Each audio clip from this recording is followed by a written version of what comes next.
Before you start, grab your window and roughly place it in the position you want it to go.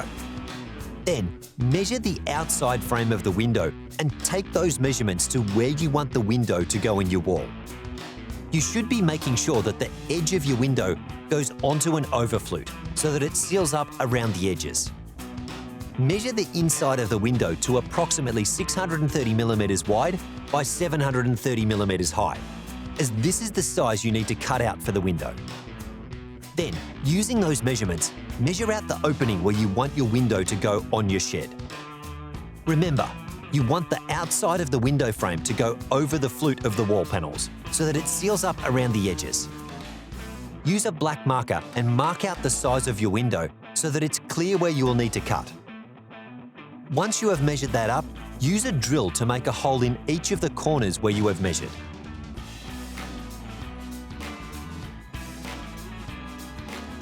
Repeat this process with a second, larger drill bit to make the holes bigger.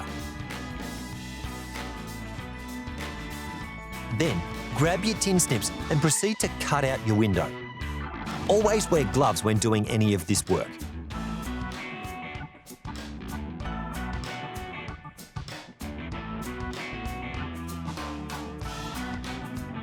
Once you have finished, grab your window to make sure it fits into the opening you have just created.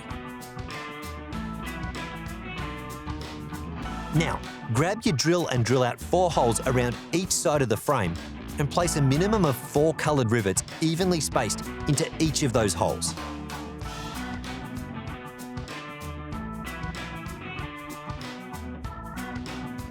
Grab your window flashing and go inside the shed.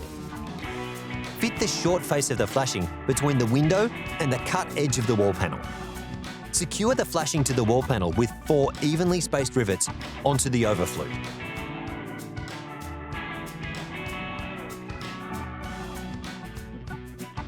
The window is now secure, and if you choose, you can peel the plastic covering off the window panels.